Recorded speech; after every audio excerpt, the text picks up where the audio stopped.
एक छोटे से शहर के प्राथमिक स्कूल में कक्षा 5 की शिक्षिका थी। उनकी एक आदत थी कि वो कक्षा शुरू करने से पहले हमेशा आई लव यू ऑल बोला करती, मगर वह जानती थी कि वह सच नहीं कहती। वह कक्षा के सभी बच्चों से उतना प्यार नहीं करती थी। कक्षा में एक ऐसा बच्चा था जो उनको एक आंख नहीं भाता। उसका नाम राजू था। राजू मैली कुचैली स्थिति में स्कूल आ जाया करता है। उसके बाल खराब होते, जूतों के बंद खुले, शर्ट के कॉलर पर मैल के निशान। पढ़ाई के दौरान भी उसका ध्यान कहीं और होता। मिस के डांटने पर वह चौंक कर उन्हें देखने तो लग जाता, मगर उसकी खाली खाली नजरों से उन्हें साफ पता लगता कि राजू शारीरिक रूप से कक्षा में उपस्थित होने के बावजूद भी मानसिक रूप से गायब है। धीरे धीरे मिस को राजू से नफरत सी होने लगी। क्लास में घुसते ही राजू मिस की आलोचना का निशाना बनने लगता। सब बुराई के उदाहरण राजू के नाम पर किए जाते। बच्चे उस पर खिलखिलाकर हंसते और मिस उसको अपमानित करके संतोष प्राप्त करती।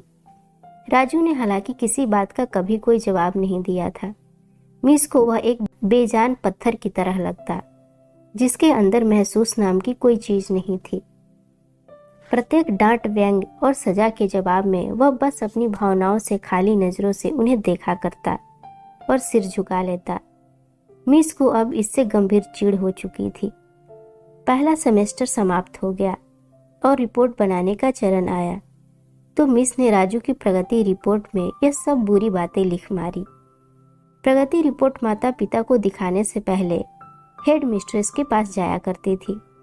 उन्होंने जब राजू की रिपोर्ट देखी तो मिस को बुला लिया। मिस, प्रगति रिपोर्ट में कुछ तो प्रगति भी लिखनी चाहिए। आपने तो जो कुछ लिखा है, इससे राजू के पिता इससे बिल्कुल निराश हो जाएंगे। मैं माफी मांगती हूँ, लेकिन राजू एक बिल्कुल ही अशिष्ट और निकम्मा बच्चा है। मुझे नहीं लगता कि मैं उसकी प्रगति के बारे में कुछ लिख सकती हूँ। मिस घृणित लहजे में बोलकर वहां से उठ आई। हेड मिस्ट्रेस ने एक अजीब हरकत की। उन्होंने चपरासी के हाथ मिस की डेस्क पर राजू के पिछले वर्षों की प्रगति रिपोर्ट रखवा दी। अगले दिन मिस ने कक्षा में प्रवेश किया तो रिपोर्ट पर नजर पड़ी। पलट कर देखा तो पता लगा कि यह राजू की रिपोर्ट है। पिछली कक्षाओं में भी उसने निश्चय ही यही गुल खिलाए होंगे, उन्होंने सोचा और कक्षा 3 की रिपोर्ट खोली। रिपोर्ट में टिप्पणी पढ़कर उनके आश्चर्य की कोई सीमा न रही जब उन्होंने देखा कि रिपोर्ट उसकी तारीफों से भरी पड़ी है। राजू जैसा बुद्धिमान बच्चा मैंने आज तक नहीं देखा।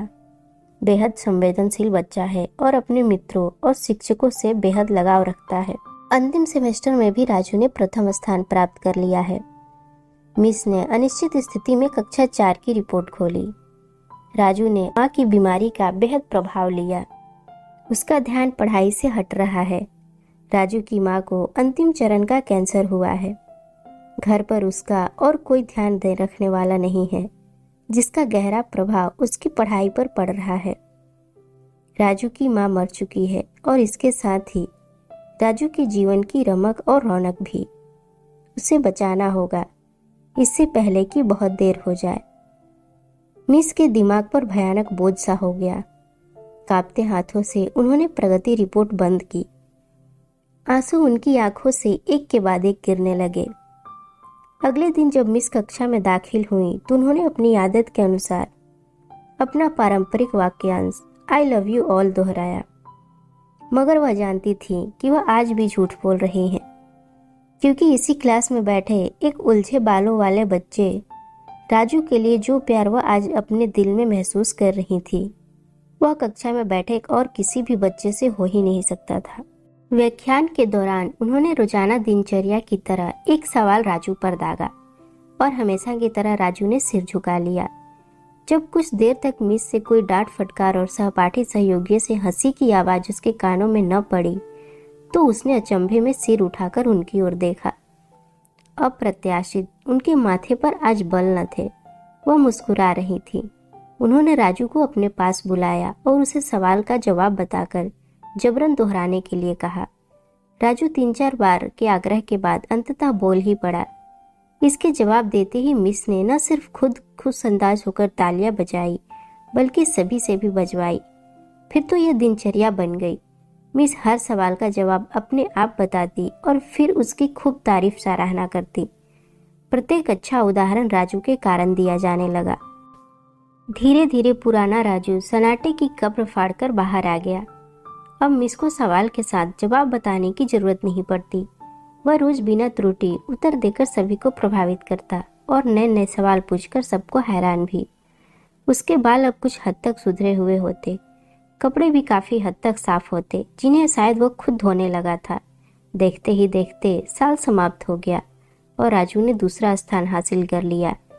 विदाई समारोह में सभी बच्चे मिस के लिए सुंदर उपहार लेकर आए और मिस की टेबल पर ढेर लग गए। इस खूबसूरती से पैक हुए उपहार में एक पुराने अखबार में बंद सलीके से पैक हुआ एक उपहार भी पड़ा था। बच्चे उसे देखकर हंस पड़े। किसी को जानने में देर न लगी कि उपहार के नाम पर ये राजू लाया होगा। मिस ने उपहार के इस छोटे से पहाड़ में से लपक कर उसे निकाला। खोलकर देखा तो उसके अंदर एक महिलाओं की इत्र की आधी इस्तेमाल की हुई शीशी और एक हाथ में पहनने वाला एक बड़ा सा कड़ा था, जिसके ज्यादातर मोती झड़ चुके थे। मिस ने चुपचाप इस इत्र को खुद पर छिड़का और हाथ में कंगन पहन लिया। बच्चे यह दृश्य देखकर हैरान रह गए, खुद राजू भी। आखिर राजू से रहा न गया और मिस के पास आकर खड़ा हो गया। कुछ देर बाद उसने अटक अटक कर मिस को बताया कि आज आप में मेरी माँ जैसी खुशबू आ रही है। समय पर लगाकर उड़ने लगा। दिन सप्ताह, सप्ताह महीने और महीने साल में बदलते भला कहाँ देर लगती है। मगर हर साल के अंत में मिस को राजू से एक पत्र नियमित रूप से प्राप्त होता, जिसमें लिखा होता कि इस साल कई नई टीचर से मिला, मगर आप जैसा कोई नहीं था। फिर राजू का स्कूल समाप्त हो गया और पत्रों का सिलसिला भी। कई साल आगे गुजर गए और मिस रिटायर हो गई। एक दिन उन्हें अपनी मेल में राजू का पत्र मिला, जिसमें लिखा था, इस महीने के अंत में मेरी शादी है और आपके बिना शादी की बात मैं सोच नहीं सकता। एक और बात, मैं जीवन में बहुत सारे लोगों से मिल चुका हूँ, आप जैसा कोई नहीं है। डॉक्टर राजू। साथ ही विमान का आने जाने का टिकट भी लिफाफे में मौजूद था। मिस खुद को हरगिज न रोक सकती थी। उन्होंने अपने पति से अनुमति ली और दूसरे शहर के लिए रवाना हो गई। शादी के दिन जब वह शादी की जगह पहुंची तो थोड़ा लेट हो चुकी थी। उन्हें लगा समारोह समाप्त हो चुका होगा, मगर यह देखकर उनके आश्चर्य की सीमा न रही कि शहर के बड़े डॉक्टर, बिजनेसमैन और यहाँ तक कि वहाँ पर शादी कराने वाले पंडित जी भी थक गए थे कि आखिर कौन आना बाकी है। मगर राजू समारोह में शादी के मंडप के बजाय गेट की तरफ टकटकी लगाए उनके आने का इंतजार कर रहा था। फिर सबने देखा कि जैसे ही यह पुरानी शिक्षिका ने गेट में प्रवेश किया, राजू उनकी ओर लपका और उनका वह हाथ पकड़ा जिसमें उन्होंने अब तक वह सड़ा हुआ सा कंगन पहना हुआ था और उन्हें सीधा मंच पर लेकर गया। माइक हाथ में पकड़कर उसने कुछ यूं बोला, दोस्तों, आप सभी हमेशा मुझसे मेरी माँ के बारे में पूछा करते थे और मैं आप सबसे वादा किया करता था कि जल्द ही आप सबको उनसे मिलाऊंगा। ये मेरी माँ है। दोस्तों, आपको ये कहानी कैसी लगी हमें कमेंट में ज़रूर बताएं और अगर पसंद आई हो तो इसे लाइक, शेयर और मेरे चैनल को सब्सक्राइब करें। फिर मिलते हैं एक नई कहानी के साथ।